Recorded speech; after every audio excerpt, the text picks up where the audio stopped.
and the therapist told us our daughter was a trans boy and that we needed to accept it. Said, I know it seems like it's a lie, but said the literal words, would you rather have a live son or a dead daughter?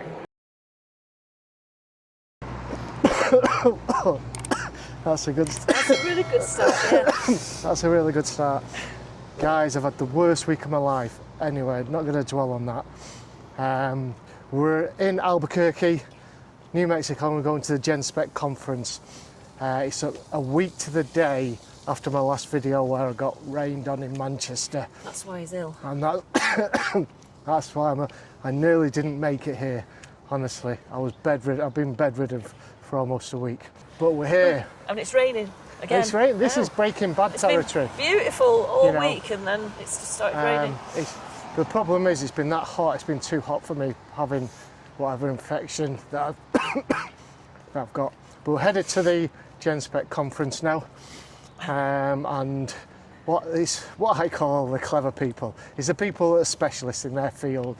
We're going to have the psychotherapists, the journalists, the scientists, the lawyers, the people that know, on an intellectual level, this issue on a deeper level. So we're hoping to gain some massive knowledge, and I'm hoping to interview them and bring. If you can speak.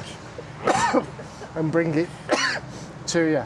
That's what you get for standing out in Manchester with two sandwich boards in the pissing down rain like a dickhead. Without his jacket on. Without a jacket, it'd be all okay if it wasn't for the jacket. Followed by the stressful travel and... Oh, the worst journey here. 7 hours difference in time, and the heat and the altitude because we're quite high up. Yeah, it's the worst journey of my life, actually. 2 planes, feeling like this. Anyway, we're nearly here, so... Yeah. Let's not waffle too much like we normally do. No, yeah, I know. Just wanted to say, we're here and we're going to be bringing all those videos pretty soon. It's not this one, is it? No. This is Central Avenue, going straight through the centre of Albuquerque, basically. There is a massive homeless problem here as well. I think you're going to see I think it's everywhere, an example of that here now. Everywhere. As we go past. There you go, guys. You can just see it behind us there. Don't want to invade the privacy too much, but they're just there on the sidewalk. We went to pick up a SIM card, and you have to go under a railway track, and it's like a tunnel. And oh my God, they're all literally smoking crystal meth in the tunnel, weren't they? Yeah. You could just see the whites of their eyes. But the homeless people here do not bother you. They just do not hassle you or anything. But they go crazy because of the heat. It drives them mad. You see them, pushing shopping trolleys around and shouting at lampposts and stuff. There's one here now. There you go, just behind us there. Poor lady. Poor lady? It was a guy. Was it? Oh, I didn't even notice. A guy? Yeah. Anything else, Sue, to add? I was just going to say something, I've forgotten what it was. Oh, that was it. What was it? So basically, because of the conference that it is, we have to don't mention it, because this video might go up before it's finished. Right. Yeah, because of cancel culture, it couldn't be advertised as the Genspect Conference, and we only got an email 24 hours ago, so 24 hours in advance, telling us the exact location and what name to use when you go to the location. So it kind of like, we couldn't call it a Genspect Conference. I'm talking about the homeless again. I mean, we're about 8 a.m. now, aren't we? There's another guy in the road here, look. Let me just show it, see him there in the distance. These people get driven crazy by the heat because you can't get out of it. We are literally here now, so... Yeah, we're pretty much here, so enjoy the rest of the video, guys, with all the interviews and everything that we're going to discover in the Genspect Conference, bringing knowledge to you. Okay guys, I'm here at the Genspect Conference in Albuquerque and I'm here with... What brings you to this conference? Well, the reason I'm coming today is I have a 24-year-old trans-identified daughter. I want to learn more. Some of the things I'm very interested in is some of the legal aspects and some of the medicalization aspects. My daughter has been on testosterone for nearly 2 years now. I'm really concerned about potential issues. There's no issues so far. They do seem to be happier, more, all the things that testosterone does for men, it does for women who are taking that kind of a dose, and finding out more about that. And then just also now, how can I be more involved and support people? Okay, so you say she's been on testosterone now for 2 years. How long ago did she start identifying as trans? So it was one of those traditional things where first it was like, I think I'm bisexual, and then I think I'm a lesbian, and then I think I'm a boy. And that started in high school, maybe second year of high school. I think for me personally, she has 2 older brothers and has never been interested, like everything of theirs was freely available. Toys, games, sports, activities, friends, all of those things. Never showed an interest in that. Was always the not baby doll kind of girl, but like My Little Ponies, Briar Ponies, those kinds of things. So pretty traditional girl stuff.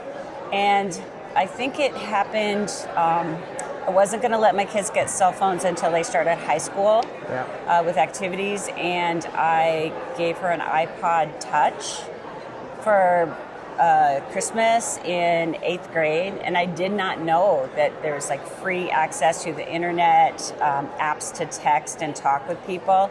And so I think that social influence that I was completely unaware of in an artistic community. My daughter's very artistic and always has been. The typical shy, smart, artistic, like all those same things as like you probably hear over and over and over again from parents. Yeah, so that was, what age was she when she got that, the iPod? I would, so 8th grade is, I think, 13. Okay, and this was after she was first introduced maybe to this at school? So no, this would be before. So very much the artistic community wants to be special and different. Yeah. And heaven forbid someone be like a straight white person. It was like, no, that's not going to fly. And so she was on there and connecting with other artists. And at that time, I was still kind of monitoring, started in, it's like once you're 14, you can have an Instagram account. Yeah. Was posting artwork there. I was following to make sure, and there were definitely creepy people in the comments of things that I saw. So I didn't realize what are the things I might not see. Like I wasn't checking for direct messages. I just wasn't informed. Yes. I didn't know. And I think that's where the influences started to come in. And then at 9th grade, had a girlfriend in another state. She had a girlfriend? She had a girlfriend in another state. Right. And then that girl started to identify as trans as well. And then my daughter said, well, I'm not interested in her because I'm not a gay man. I'm a straight man interested in women. Right, so there's a bit of mental gymnastics going on. A lot of mental gymnastics, not to mention like the pronoun kinds of things. How did it work out when she first told you that she was trans? How did that scenario go down? She didn't tell us. She was struggling, like clearly struggling with anxiety and depression, started cutting behaviors. And so we went to a therapist because I thought this is like, I'm not equipped. I'm not equipped for this. I obviously need help. So we took her to a therapist, came in all together as a family. Here's what we want, or here's why we're here today. We were asked to leave the room. They were 15 at the time. You were asked to leave the room from your daughter and the therapist? Yes. Okay. So I was asked to leave the room. At the end of the meeting, came back in, and the therapist told us our daughter was a trans boy and that we needed to accept it. Said, I know it seems like it's a lie, but said the literal words, would you rather have a live son or a dead daughter? Wow. So then by the second time we were meeting with them, I was told we needed to get her a binder. I didn't even know what a binder was, so I went and I researched that.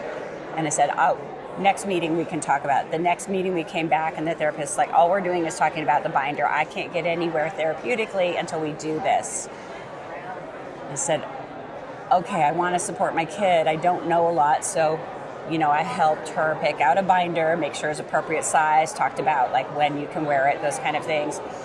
Third meeting so this is now third meeting, okay, I'll get it. Fourth meeting, 45-minute meetings, right? This is how long this person has known my child. Yeah. Fourth meeting, I come in and said, well, you told me if we get the binder and it like improves her affect and she's doing better, we'll know we're on the right track. And so I came in and I said, well, we got the binder 2 days, we were happy. By 3 days in, we're like back to that same spiral of being emotional and the depression and anxiety, all of that is back. So clearly we're not going the right direction with this then. That's what that tells me. That's what you said. And the therapist said, well, I think we just haven't gone far enough. We should put her on puberty blockers. Wow. So did you know what they were? I did by then. Once I started researching the binder and trying to find out more, I said, she's through puberty, or most of the way through puberty. I don't understand puberty blockers. And it's like, well, it's just a pause to give her time to explore her gender. So, well, how are you exploring gender? Like what are you exploring with that? And so they sent home like a work, it was clearly from a workbook that someone had made copies from. So sent home this whole like worksheet about gender, about exploring gender. And my kid didn't do it. They said, I don't need to do this. I know my gender. I'm a boy. Like, okay. And I expected the therapist would hold her accountable and say, did you do the worksheet? The therapist never brought it up again. Did you feel like you could push back against what the therapist was saying? I did. Well, so I would get like 5 to 10 minutes at the start of each appointment to come in with her because that is what my child allowed. If my child said, you can't be here at all, I would not have been able to come in. So it's completely child-led? Absolutely. Wow. Like, she can't even drive herself to this meeting. I'm paying the copay. It's on my insurance, and I'm not allowed to participate at all. Wow. And after the puberty blockers, and I said, absolutely not. No, we're not doing this. And with my kid, maybe 2 or 3 more times, I said, you're not participating. Like, therapy isn't paying someone to listen to you complain for an hour once, every other week. Like, it's difficult work. You have to engage. You're not engaging, and we're not doing this anymore. We're just not going to do this anymore. And so we stopped for a few months, and then she came back and said, okay, I'm ready to engage. I'm ready to engage with therapy. I had to call our provider and say, I want to change therapists. I want a different person. They wouldn't allow me to just change. I had to talk to a supervisor and explain my reasons why I wanted to change. Then I got approval to pick a new person. We picked a new person. The first meeting with that person, again, brought us in at the start of the meeting with my child's permission. And after all this, I was very careful. And the therapist said, you seem to be really, you're not sharing, you're not opening up. It's not helpful for us if you're going to keep closed off. And I said, I'm going to get in trouble if I say what I think. And she's like, that's why we're here. Let's do this. So I said, okay, I think today's society is giving young women and girls a lot of pressure. It wants them to be this pure girl, but yet they want them to be sexually available. They want them to dress provocatively. A lot of male attention, but yet you can't lean into that male attention because then you're a slut or a whore. We do a lot of shaming to women and girls. And I said, and if you don't find yourself in any of these stereotypes that are out there for young women, then clearly you're not doing it right, and therefore you must be a boy. And I said, your 2 brothers and my husband is a stay-at-home dad. There is lots of male role models here. There's lots of opportunities to present as male. She's not doing that. I think she's just trying to run from womanhood. Yeah. And the therapist was like, wow, okay, that's a lot. My kid says nothing. And then the therapist looks at the worksheet and said, oh, I see. She's older than 14, so we don't actually need you here. Asks me to leave the room again. What? So I leave. 45 minutes later, the therapist comes back and gets me, takes me down the back hallways of it, and an ambulance is coming to take my child to the hospital to be checked in for a suicide watch, a 72-hour hold. What? There was my child wasn't suicidal before we came to this appointment. Was like looking forward to starting therapy again. And in the hospital situation, they put her on antidepressants. And they released her early because the psychiatrist there was like, I don't know why you're here. You're not presenting as suicidal. And that was like the first, the big whirlwind of like, what are we doing here? It felt like I felt like my child and the therapist were colluding against me. Absolutely. It seems that all the problems were just escalated once you went to see the therapist. Yeah. And as I started to look at things, so it was like, from my research, and one of the therapists said, it was like, oh, well, she knows she's trans because she's done a lot of online research. I said, I have also done a lot of online research, and that is why I can tell you she is not. But started to look at the things, I think they talked about it yesterday, like this avoidance behavior. I feel like a lot of this younger generation have been taught, like, if it doesn't feel good, it's not right, and you need to avoid it, you need to suppress it, you need to run from it. And it's like, I think you really just need to lean into discomfort, to lean into unknown, to be able to develop grit and resolve and get through things and know that you're strong.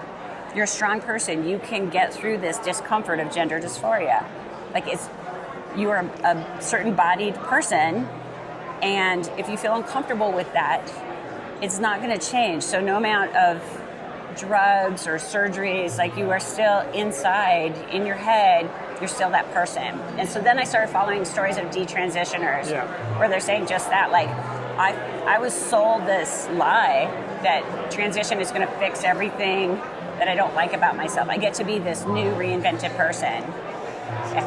I think that was part of the appeal for my kid, is I can be whoever I want to be, because they were whoever they wanted to be online. Yeah. They were this online badass, dude online. And it's like, in real life, you have to, take 15 minutes to get yourself together to make a phone call. That's not a badass dude, right? So it just, and now, so they were living at home, they've just moved out, and I don't know where that's going to go. I know they'd like to at least get top surgery. I've asked about bottom surgery.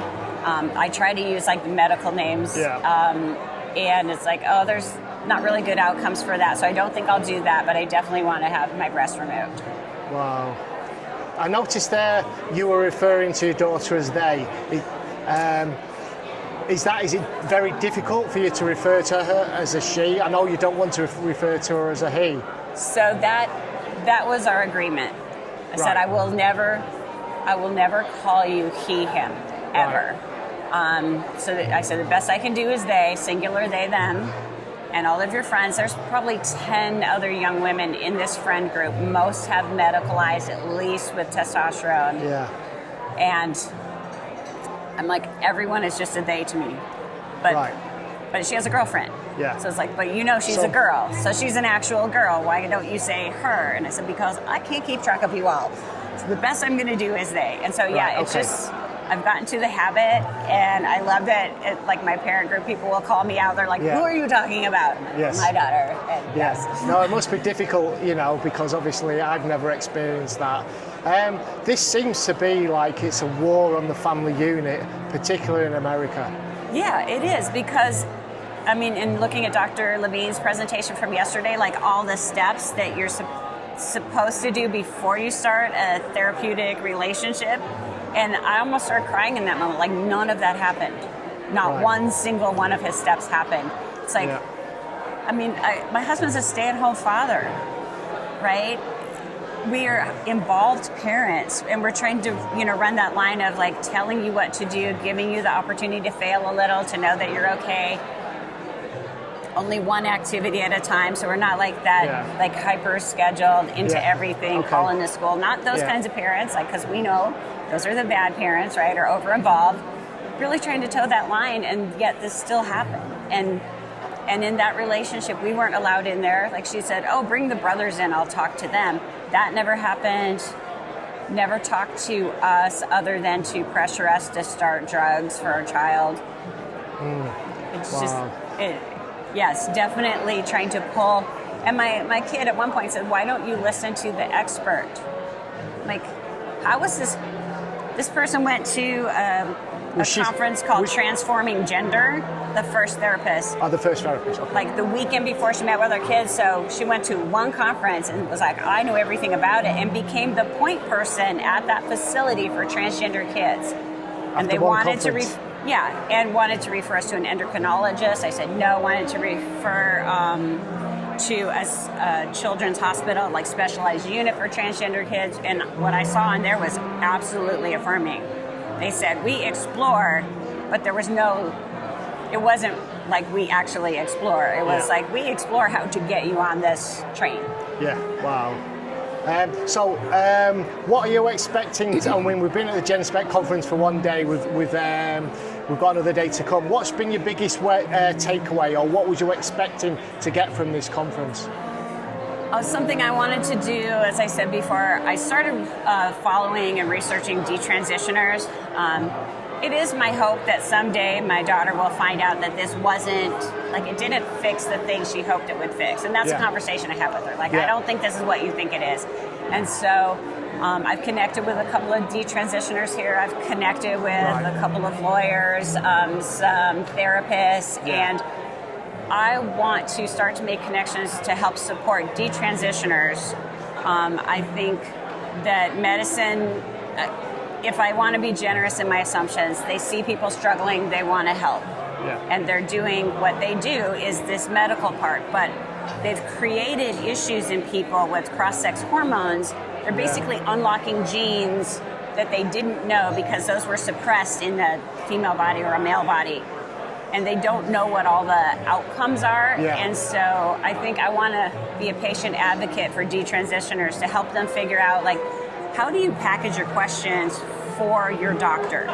How do you tell them what you're experiencing? Because the symptoms could be connected. They may not understand how things are connected, like how your feet are connected to maybe your shoulders and your extremities. Like how are things connected?